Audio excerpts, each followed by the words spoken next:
My breath came in ragged gasps as I stepped into the parking lot. The night shift had just ended, but the thought of going home filled me with a dread so thick I could barely swallow. My stepmother, Veronica, would definitely be drunk by now. Probably with some new boyfriend she'd picked up at whatever dive bar she'd stumbled into tonight. And I knew exactly what would happen if I walked through that door. She'd take out all her rage on me, just like she always did. The bruises from last week still ached across my shoulders and down my back, purple and yellow reminders that hadn't even begun to fade. I couldn't take another beating. Not tonight. I was so lost in my thoughts that I didn't notice it at first, that scent cutting through the cool night air. Alpha pheromones, sharp, deep, and absolutely dangerous. My omega instincts kicked into overdrive immediately, sending warning signals screaming through my nervous system. No, not here. Not now. My heat cycle was about to start. I could feel it building under my skin like a fever waiting to break. And if any alpha caught my scent while I was like this, vulnerable and alone in a deserted parking lot, I was as good as dead. Or worse. Heavy footsteps echoed behind me. Confident, purposeful, getting closer. My heart slammed against my rib cage so hard I thought it might crack right through. I spun around frantically, searching for an escape route any way out of this situation. But there was nothing, just rows of empty cars and darkness pressing in from all sides. Then I saw it. A black SUV, sleek and expensive looking, parked about 20 feet away. The driver's side door was slightly ajar, like someone had forgotten to close it all the way. Without thinking, without even considering the consequences, I bolted toward it. My sneakers slapped against the pavement as I ran, threw open the back door and dove inside, pressing myself down onto the floor behind the front seats. My entire body trembled violently. That scent was even stronger in here, surrounding me completely. Cedarwood and something darker, something that made my omega instincts go haywire with a confusing mix of fear and attraction.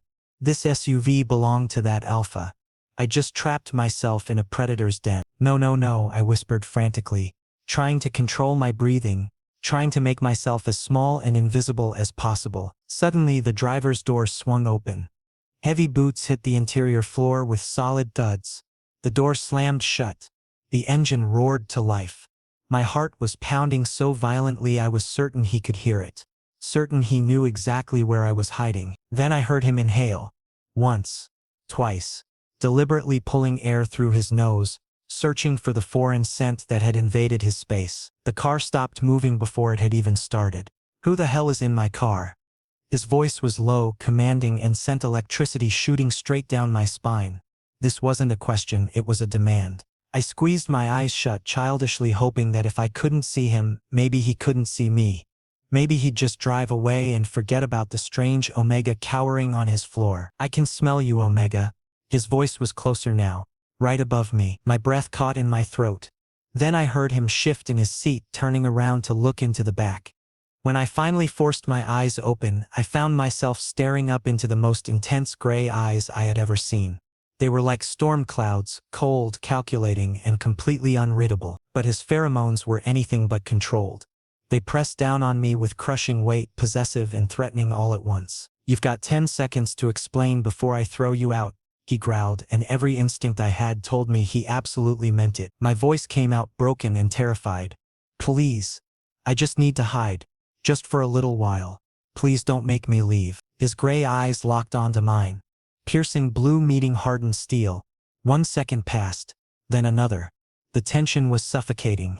I waited for him to grab me by the collar and haul me out onto the asphalts. But instead, he turned back around, settled into the driver's seat, restarted the engine, and pulled out of the parking space without another word. "One wrong move and you're dead," he said, his tone flat and cold.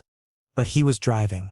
He hadn't kicked me out. I slowly pulled myself up onto the back seat, my legs shaking too badly to support me properly.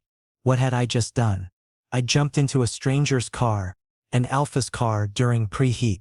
This was possibly the stupidest decision I'd ever made in my entire life. And considering the long list of bad choices that had led me to this moment, that was really saying something. The SUV's interior was pristine, all black leather, and that expensive new car smell mixed with his overwhelming scent. It was too quiet, just the low hum of the engine and the sound of my own ragged breathing. I couldn't see much of him from this angle, just the back of his head and his broad shoulders filling out a dark jacket. His hands gripped the steering wheel with controlled strength, and I noticed his knuckles were scarred, the kind of scars you got from fighting, from hitting things, or people. Minutes crawled by in suffocating silence. I didn't know where we were going. I didn't know what he was planning to do with me. All I knew was that every cell in my body was acutely aware of his presence, of the power radiating off him in waves. "What's your name?" he asked suddenly, still not looking at me. I swallowed hard. "Oh, Walker." "Walker," he repeated it, like he was testing how it sounded. There was a pause then. "What were you running from?" How could I possibly explain that my stepmother was a violent alcoholic who'd made my life hell ever since my father died?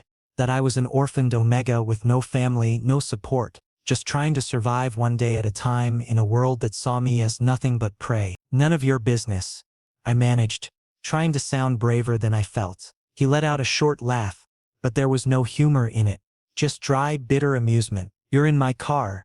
That makes it my business." Then his eyes flicked up to the rearview mirror, catching mine in the reflection.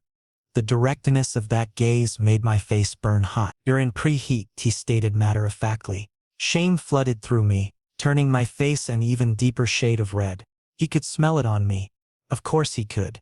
Every alpha within a mile radius could probably sense it. "I'll get out," I said quickly. "Just drop me anywhere.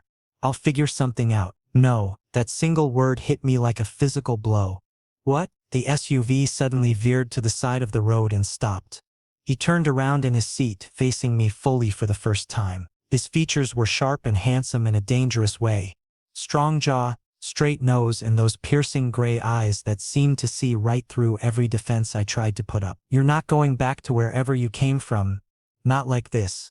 He shrugged off his jacket and tossed it to me. "Wear this. It'll help mask your scent." I stared at the jacket in my lap, completely confused. Was this kindness? Or was it some kind of "Why are you helping me?" The question came out barely above a whisper. He held my gaze for a long moment before answering. "Because if I let you go right now, some other alpha will find you within an hour. And I don't share what's mine." "What's mine?" Those words echoed in my head, making my heart race for entirely different reasons. "My name's Cade," he said, turning back around and pulling smoothly back onto the road. "And you just became my responsibility, Walker. Whether you like it or not." I couldn't find any words to respond. I just sat there, clutching his jacket, breathing in his scent, and trying to process what was happening as the city lights began to disappear behind us. I'd pulled myself together enough to sit properly in the back seat, but my heart still hammered against my ribs like it was trying to escape. The SUV was eerily quiet inside, just the gentle purr of the engine and the occasional sound of other cars passing on the highway. But that silence wasn't comforting. It was oppressive, heavy with unspoken tension and questions I was too afraid to ask. Where was he taking me? What did he want? And why hadn't he just left me in that parking lot like any sensible person would have? I watched the back of his head as he drove, noting the way his jaw was set in a hard line, the tension visible even from behind. His hands maintained that same controlled grip on the steering wheel, like he was restraining himself from something. The alpha energy rolling off him was suffocating, dominant and powerful in a way that made me feel impossibly small. I'd put on his jacket like he'd told me to, and while his scent did help calm my frayed nerves slightly, it also made me hyper-aware of every breath I took, every movement he made. The highway gave way to darker roads, less traveled. Trees started appearing on either side, their shadows stretching across the asphalt in the headlights. We were leaving the city behind completely. "Where are we going?" I finally found the courage to ask. "Somewhere safe," was his only response. Safe for who? I wanted to ask, but I bit my tongue. I'd already pushed my luck far enough tonight. More minutes passed. The silence stretched between us like a rubber band pulled too tight, ready to snap at any moment. I could feel questions building up in my throat, threatening to spill out, but every time I opened my mouth to speak, fear locked the words away. Cade shifted in his seat, adjusting the rearview mirror slightly. Our eyes met in the reflection, his gray to my blue, and I quickly looked away, heat creeping up my neck. "You're scared of me," he observed. It wasn't a question. I'd be stupid not to be, I replied honestly. "Smart," he said. Fear keeps you alive in this world. There was something dark in the way he said that. Something that spoke of experience with violence and danger. I hugged his jacket tighter around myself, trying to disappear into the leather seats. The SUV slowed as we approached what looked like the middle of nowhere. Dense forest on both sides, no streetlights, no houses, just darkness and trees. Then suddenly massive iron gates appeared in the headlights, 15 feet tall, with security cameras mounted on top. Cade pressed a button on his visor and the gates began to swing open with a low mechanical groan. My stomach dropped. What kind of person lived behind gates like that? We drove through and up a long, winding driveway. The mansion that came into view made my breath catch for entirely different reasons. It was huge, all modern architecture and dark stone, with warm lights glowing from a few windows.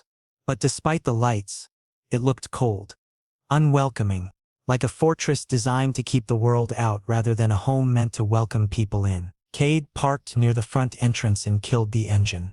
The sudden silence was deafening. "Come on," he said, already stepping out of the car. I hesitated, my hand on the door handle. This felt like a point of no return. Once I stepped out of this car and went into that house, everything would change. But what choice did I have? Going back to Veronica wasn't an option. Sleeping on the streets during preheat was a death sentence. I opened the door and stepped out onto the smooth pavements. The night air was crisp and clean, so different from the city smog I was used to. Cade was already walking toward the front door, apparently confident I would follow.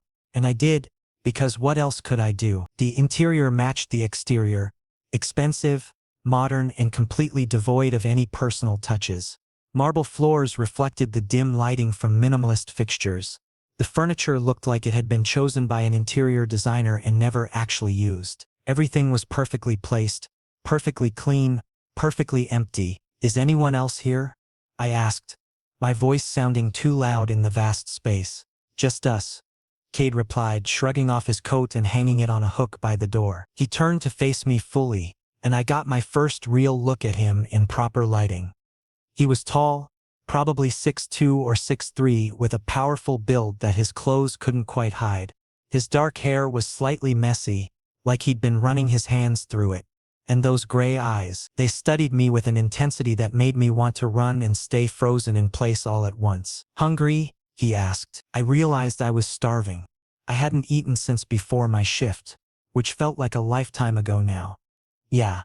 Actual kitchen's this way." I followed him through an archway into a massive kitchen with granite countertops and top-of-the-line appliances that looked barely used.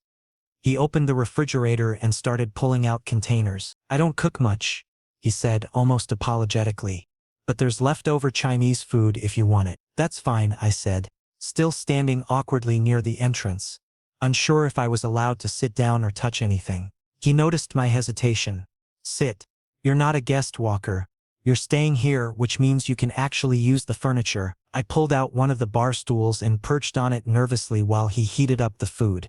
The microwave hummed, filling the silence. I watched him move around the kitchen with efficient, practiced movements.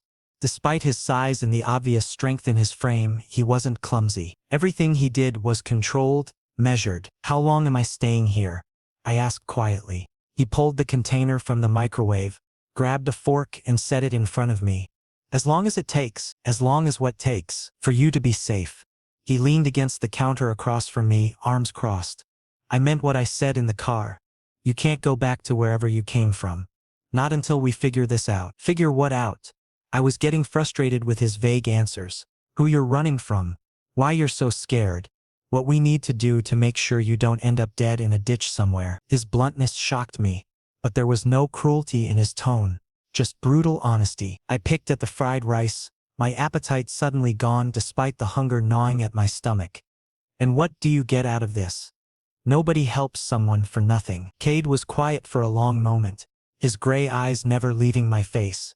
Maybe I'm tired of watching people get hurt when I could have prevented it. There was pain in those words, old and deep. I wanted to ask what he meant, who he'd failed to protect, but something in his expression told me that conversation was off limits. At least for now. "There's a guest room upstairs," he said, changing the subject. "Second door on the right. Bathrooms attached. Door locks from the inside." I suggest you use it. You're not going to. I trailed off, not wanting to finish that sentence. His expression hardened. I'm not going to touch you, Walker. Not without your permission. Never without your permission. The intensity in his voice left no room for doubt. I know what you're thinking, what you're afraid of. But I'm not that kind of alpha. I wanted to believe him. God, I wanted to believe him so badly. But trust wasn't something that came easily to me anymore. I finished eating in silence. Then Cade showed me to the guest room. It was bigger than my entire bedroom at Veronica's house. King-sized bed with soft-looking sheets, a dresser, a desk, and large windows with heavy curtains. The attached bathroom was equally impressive. All marble and chrome. Get some rest, Cade said from the doorway. We'll talk more tomorrow. Cade? I called out before he could leave. He turned back, eyebrows raised slightly. Thank you. For not leaving me there. Something flickered across his face. Surprise, maybe, or something softer. Don't thank me yet, Walker. You don't know what you've gotten yourself into. And with that ominous statement, he left. Pulling the door closed behind him, I locked it immediately, then leaned against it, my legs finally giving out. I slid down to the floor, hugging my knees to my chest. What had I done? I'd traded one dangerous situation for another.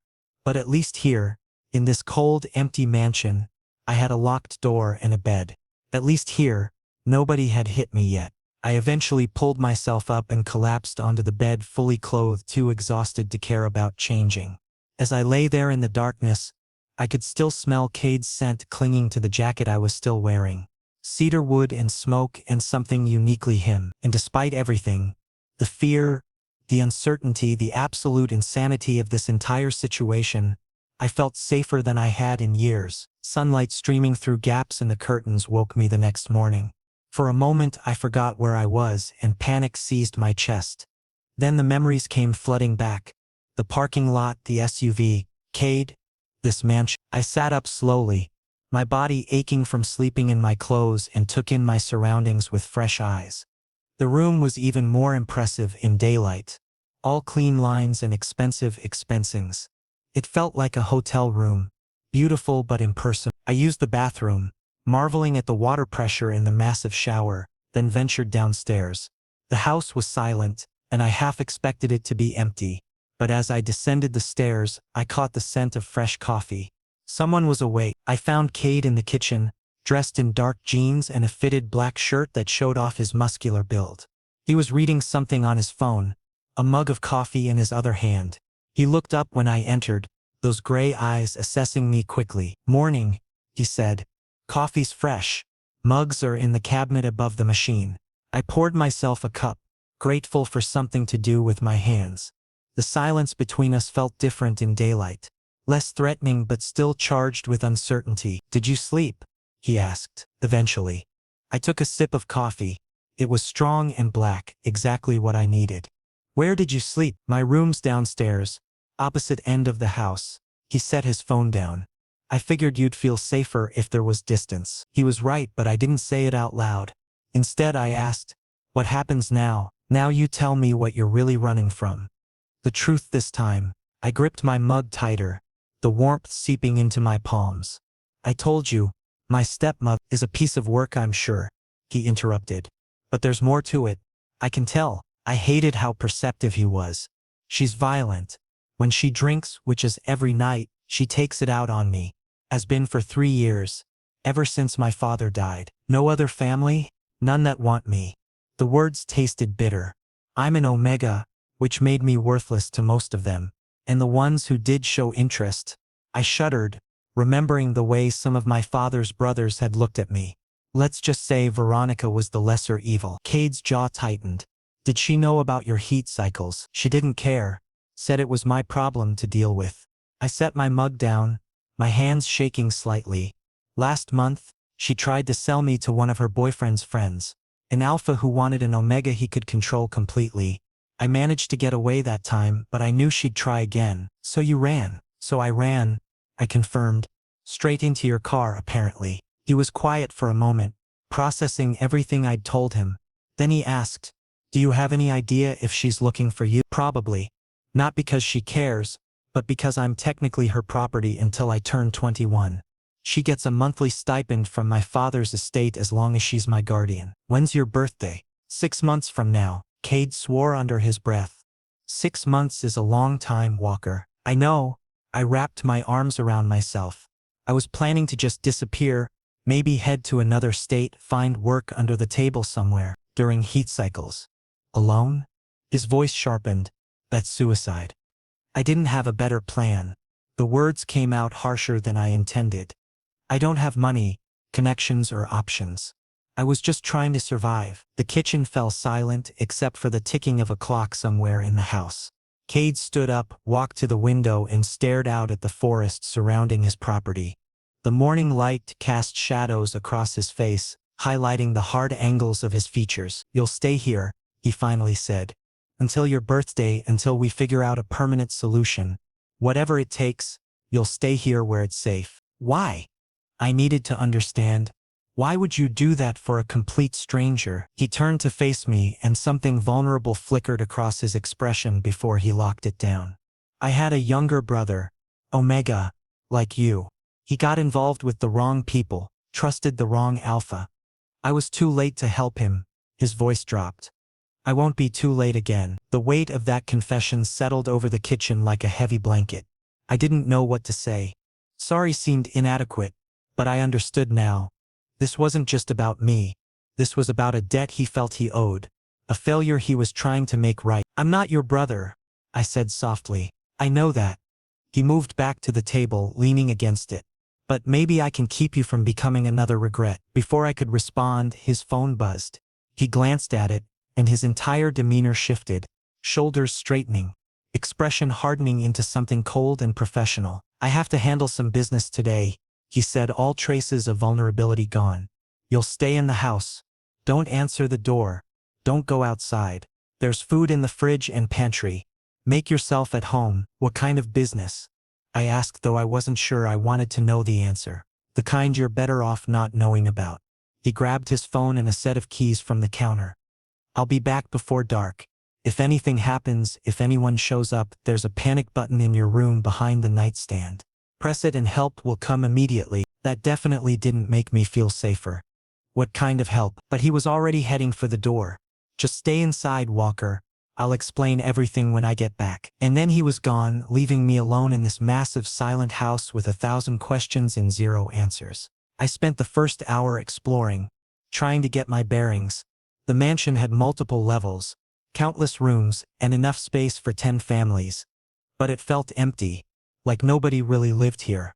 I found Cade's office locked, a gym in the basement, a library with floor-to-ceiling shelves, but hardly any books. Everything was pristine and unused. Around noon, I heard vehicles approaching. My heart jumped into my throat. I ran to the upstairs window and peeked through the curtains. 2 black cars pulled up to the house, and several men in dark suits got out. They didn't look like friendly visitors. I remembered Cade's warning about staying inside, about not answering the door.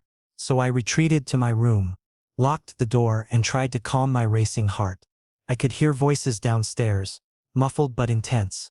The conversation went on for maybe 20 minutes before I heard the cars leave again. The silence that followed was somehow worse than the noise. As the afternoon wore on, I found myself thinking about Cade's words.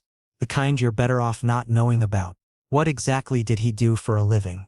This house, the security, the way those men had shown up like it was routine. None of it pointed to anything legal. When the sun started setting and he still wasn't back, anxiety began gnawing at my stomach. What if something had happened to him? What if those men had come back? What if Veronica had somehow tracked me here? I was spiraling into worst-case scenarios when I finally heard the SUV's engine in the driveway. Relief flooded through me, immediately followed by confusion about why I was relieved. I barely knew this man, but somehow, in less than 24 hours, he'd become my only anchor in a world that had never felt safe. I heard the front door open and close, heard his footsteps moving through the house. Then they stopped outside my room. Walker? His voice was tired. Can I come in? I unlocked the door and opened it. He looked exhausted, his shirt slightly disheveled, a fresh cut above his eyebrow that definitely hadn't been there this morning. You're hurt, I said before I could stop myself. He touched the cut absently. It's nothing, just a disagreement that got physical. A disagreement about what? He sighed, running a hand through his hair. About you, actually. Word travels fast in certain circles. People know I brought an Omega home. They have questions. My stomach dropped. What kind of people? The kind I work with. The kind who don't trust easily. He leaned against the door frame. I need to tell you something, Walker. Something that might make you want to run again. I swallowed hard. Tell me. I'm not just some businessman with a nice house, he began, choosing his words carefully. I run operations that exist outside the law. Territory, protection, deals that happen in shadows. Some people call it organized crime. I call it survival in a world that doesn't play by rules anyway. A mafia boss. He was a mafia boss. And I was living in his house. So those men today, I trailed off. Associates. They wanted to meet you, verify that you're real, make sure you're not some kind of trap. He watched my reaction carefully. I told them you're under my protection. That means something in my world. It means nobody touches you without going through me first. And if I want to leave, I had to ask, even though I had nowhere to go. Then you leave. I won't stop you.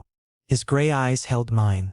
But I'll be honest, out there, with your stepmother looking for you and your heat starting. You won't last a week. In here, under my roof, you're untouchable. Your choice, it wasn't really a choice at all. We both knew it. I'll stay, I whispered. At least until I figure something else out. Something that might have been relief crossed his face. Good. Because despite what my world looks like, Walker, I meant what I said. You're safe here. I'll make sure of it. The morning sun filtered through expensive curtains, pulling me from a restless sleep filled with fragmented dreams.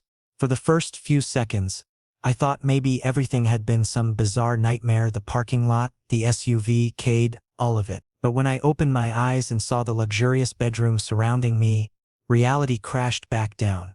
I was really here, in a mafia boss's mansion, hiding from my stepmother while my body prepared for a heat cycle that could start any moment. I dragged myself out of bed, my muscles still tense from yesterday's stress, and made my way downstairs. The house was so quiet I expected to find it completely empty. But when I reached the kitchen, I stopped dead in my tracks. The counter was set with a full breakfast spread, scrambled eggs, buttered toast, fresh fruit, orange juice, and a pot of coffee that was still steaming. Everything was arranged carefully, like someone had actually put thought into it. Was this for me? Or had Cade simply made extra before leaving? I approached the food cautiously, half expecting it to be some kind of test. But my stomach growled loudly, reminding me that I'd barely eaten yesterday. The eggs were still warm when I touched the plate. Whoever made this had done it recently. I sat down and ate slowly, savoring each bite. It had been so long since anyone had prepared food for me without expecting something in return. The simple act of kindness felt foreign, almost suspicious. After finishing breakfast, I explored the downstairs area more thoroughly than I had last night. The living room was immaculate. Cream-colored sofas that looked like they'd never been sat on. Abstract art on the walls that probably cost more than a year's rent, and a fireplace so clean I doubted it had ever been used. Everything screamed money and power, but nothing suggested that an actual person lived here. There were no photographs, no personal items, no books left lying around. It was like living in a museum. I tried to distract myself by watching television, but I couldn't focus. My mind kept circling back to what Cade had told me last night. He ran operations outside the law. Organized crime. I was living under the protection of someone who existed in the shadows, someone dangerous enough to need panic buttons and iron gates. The afternoon dragged on endlessly. I found myself jumping at every small sound, convinced that Veronica had somehow tracked me down or that the police were about to raid the place. By the time evening approached, my nerves were completely shot. That's when I heard the cars. Multiple engines rumbled up the driveway, and my heart immediately jumped into overdrive. I rushed to the front window, careful to stay hidden behind the curtain. Two sleek black sedans parked near the entrance, and four men climbed out, all wearing dark suits, all moving with the kind of controlled precision that screamed danger. These weren't businessmen. These were predators. I watched Cade step out onto the porch to greet them. Even from a distance, I could see the shift in his demeanor. The man who'd been almost gentle with me last night was gone, replaced by someone mold and authoritative. He shook hands with each man, then gestured them inside. I should have gone back upstairs. I should have locked myself in the guest room like he told me to do. But curiosity and fear warred inside me, and curiosity won. I crept down the hallway until I could hear their voices coming from what I assumed was his office. The shipment arrives Friday morning. A gravelly voice said, South Dock, 3 a.m. We need extra security on this one. Already arranged, Cade replied, his tone leaving no room for argument. Martinez is handling the details. What about the weapons? Another man asked. Secured. Everything's in place. My stomach twisted into knots. Shipments. Weapons. Security. This wasn't some abstract concept anymore. I was hearing actual criminal activity being planned just rooms away from where I stood. And what's this I hear about an Omega? A third voice cut in, smooth and vaguely threatening. Word's spreading that you've taken someone in. People are curious. There was a pause that felt like it lasted forever. That's my business, Cade said flatly. Not up for discussion. Come on, boss. You know how it looks. An Omega shows up out of nowhere. You bring them to your private residence. People talk. They wonder if you're getting soft. Let them wonder. His voice had dropped to something dangerously quiet. Anyone who has a problem with my decisions can take it up with me directly. We clear? Crystal, the smooth voice responded, though I detected an undercurrent of amusement. The conversation shifted to other topics. Territories, payments, someone named Victor, who was apparently causing problems. I'd heard enough. More than enough. I backed away from the hallway and practically ran up the stairs, my heart hammering so hard I felt lightheaded. I locked myself in the guest room and sat on the bed, trying to process everything. This was real. All of it was horrifyingly real. I wasn't just staying with some wealthy businessman who had a dark past. I was living with someone actively involved in illegal operations, someone whose associates questioned his decisions and whose enemies probably wanted him dead. An hour later, I heard the cars leave. The house fell silent again. Oppressively so. I waited, wondering if Cade would come upstairs, wondering what I would say if he did. His footsteps eventually stopped outside my door. Walker.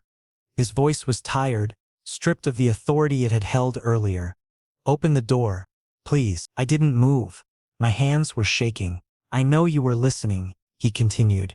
I could smell you in the hallway, and I know what you're thinking right now. Do you? I called back, surprised by the steadiness in my own voice. You're scared. You're wondering what kind of person you've ended up with. You're thinking about running. He was right on all counts. But you're also thinking about where you'd go, he said quietly. And you're realizing you don't have anywhere else. Am I wrong? I hated that he was right. I hated that I was trapped by circumstances, by biology, by the cruel reality that the devil I knew was somehow safer than the world outside these walls. What do you want from me? I asked, my voice breaking slightly. Right now, I just want you to trust that despite what you heard, despite what I am, you're safe here. Nobody in my organization will touch you. Nobody outside of it will get close enough to try. How can you guarantee that? Because I don't make promises I can't keep, Walker. And I promise you on everything I have, that as long as you're under this roof, nothing will hurt you. The conviction in his voice should have reassured me. Instead, it terrified me, because that kind of certainty came from someone who was used to controlling everything around him, someone who eliminated threats without hesitation. I heard him sigh when I didn't respond. Get some rest. We'll talk tomorrow when you're ready. His footsteps retreated down the hallway, and I was alone again with my spiraling thoughts.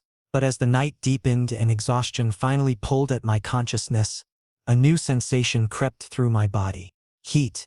Not the emotional kind, the biological kind. My skin felt too tight, my temperature was rising, and a deep, aching emptiness settled in my core. My heat was starting, and I was trapped in a house with an alpha who'd already claimed I was his. The heat came on fast and brutal, like being thrown into a furnace. One moment I was lying in bed trying to sleep, and the next my entire body was on fire. Every nerve ending screaming for relief I couldn't provide. I kicked off the blankets, then pulled them back on when chills racked through me despite the burning. Nothing helped. Nothing made it better. Sweat soaked through my shirt within minutes. My breathing turned shallow and rapid. The emptiness inside me grew into a yawning chasm that demanded to be filled. and my Omega instincts knew exactly what I needed even as my rational mind recoiled from the thought. An alpha. I needed an alpha's presence, their scent, their touch. I buried my face in the pillow, trying to muffle the pathetic whimpers escaping my throat. This was humiliating. I was supposed to be stronger than this, more in control. But heat didn't care about pride or control. It stripped away everything until only raw need remained. Hours crawled by, or maybe it was minutes. I couldn't tell anymore. Time lost all meaning when every second felt like an eternity of discomfort. I was dimly aware that I should probably drink water or eat something, but the thought of moving made my muscles ache in protest. Then I caught it. That scent. Cedar wood and smoke, distinctly masculine, distinctly alpha, distinctly K. He was right outside my door. Walker. His voice penetrated through the haze of heat. I can smell what's happening. I'm coming in.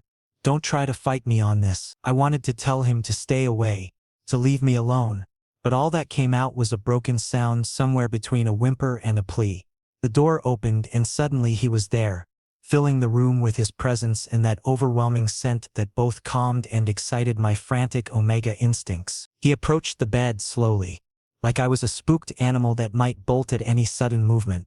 When he got close enough, I could see the tension in his jaw, the way his hands were clenched into fists at his sides. He was fighting his own instincts, his alpha nature that was probably screaming at him to respond to an Omega in heat. This is going to get worse before it gets better, he said, his voice strained.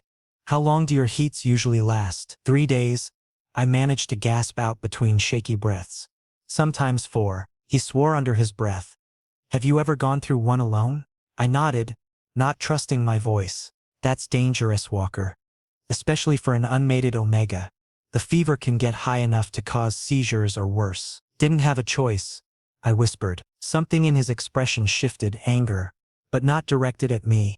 He was angry for me at the circumstances that had forced me to endure this alone repeatedly. He sat down on the edge of the bed, careful to maintain some distance even though my instincts were screaming at me to close that gap. I'm going to help you get through this, he stated firmly. But I need you to understand something first. I will not take advantage of this situation. I won't bond with you without your explicit consent given when you're in your right mind. What I will do is provide what your body needs to survive this safely. My scent, my presence. That's all. Understood? I stared at him, trying to process his words through the fog in my brain. He was offering to help me through heat without expecting anything in return. That went against everything I'd ever been taught about alphas, especially ones involved in criminal enterprises. Why would you do that? The question came out barely audible. Because leaving you to suffer alone isn't an option I'm willing to consider. He reached out slowly, giving me time to pull away if I wanted, and pressed his palm against my forehead. His hand was blissfully cool against my burning skin. You're running a dangerous fever. I'm going to get you some water and fever reducers, then we're going to manage this properly. He left briefly and returned with supplies, water bottles, medication, cool washcloths, and several of his shirts. The shirts confused me until he explained. My scent on these will help calm your Omega instincts. It's not as effective as direct contact, but it's safer for both of us right now. I took the medication he offered and drank half a bottle of water under his watchful gaze. Then he handed me one of his shirts and I immediately pressed it to my face, inhaling deeply. The relief was instant and overwhelming. My racing heart slowed slightly, and the desperate edge of panic receded just enough for me to think more clearly. Better? He asked. I nodded, unable to articulate how much better. The emptiness was still there. The heat still burned through my veins, but it was bearable now instead of completely overwhelming. Cade settled into the chair beside the bed, clearly intending to stay. I'll be right here. If you need anything, more water, another shirt, whatever, just tell me. As the night wore on, he kept his word.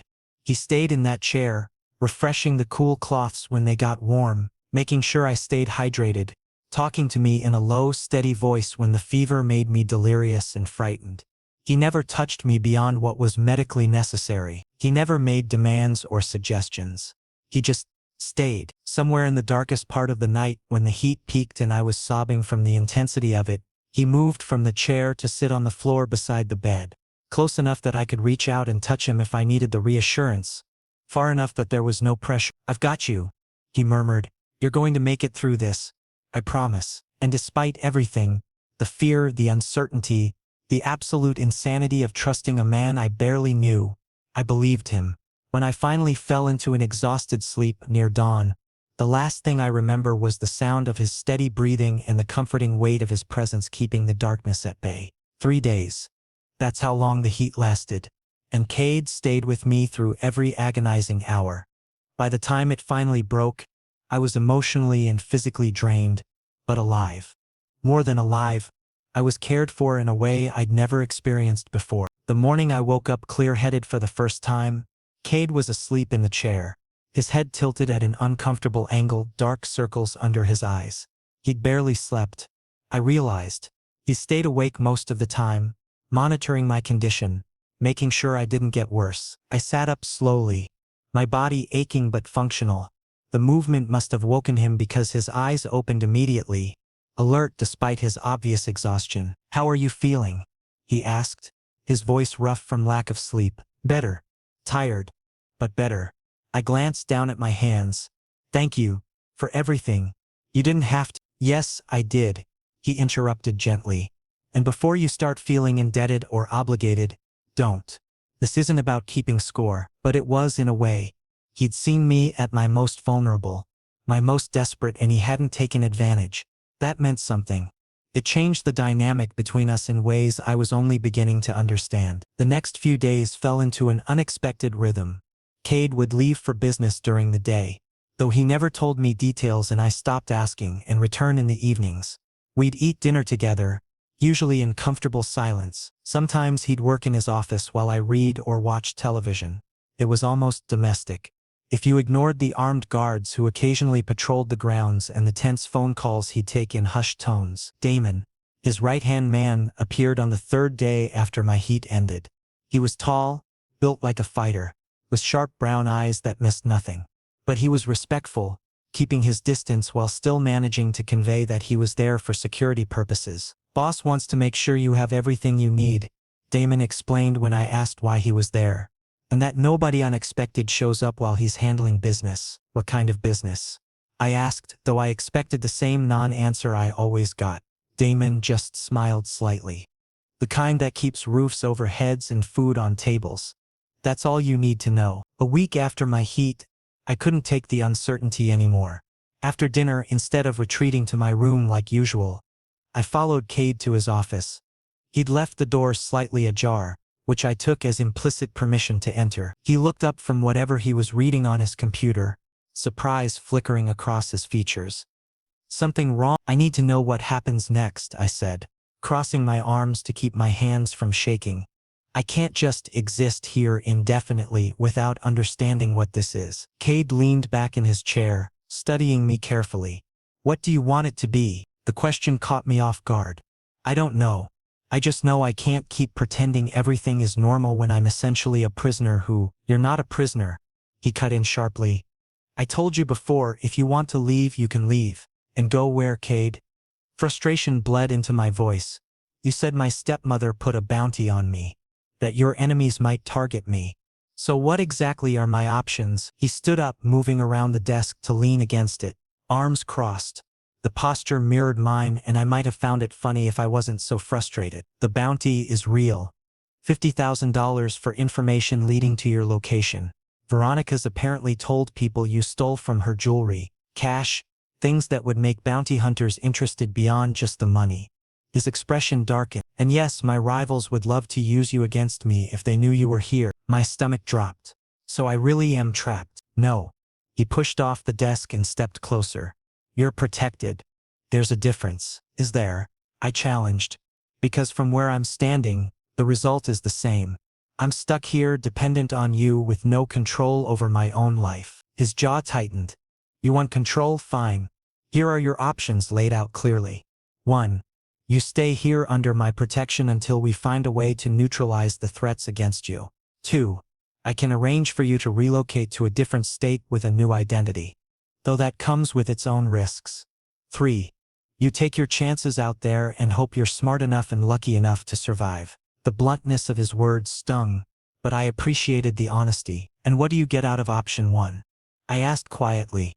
Nobody protects someone out of pure altruism, especially not in your world. Something shifted in his expression, vulnerability breaking through his usual controlled facade. I get to not fail someone again. I get to prove that maybe I'm not completely beyond redemption. And if I'm being honest, he paused, seeming to choose his words carefully, I get to keep someone I'm starting to care about safe. My breath caught. You barely know me. I know you're stronger than you think. I know you put yourself in danger to escape a worse situation. I know you didn't let heat break you even when you were terrified. He took another step closer, and I know that somewhere in the past week, keeping you safe stopped being just about easing my conscience and became something I genuinely want. The air between us felt charged, heavy with implications neither of us was quite ready to voice. I'm not asking you to bond with me, he continued. I'm not even asking you to trust me completely. I'm just asking you to stay until we figure out a solution that doesn't end with you hurt or worse. I wanted to argue, to push back against the presumption that I needed saving. But he was right about the reality of my situation. Pride wouldn't keep me alive out there. Okay, I finally said. I'll stay, but I need to contribute somehow. I can't just be dead weight. A small smile tugged at his lips. Deal. We'll figure something out. As I left his office that night, something had fundamentally shifted between us. The pretense was gone, replaced by honest understanding.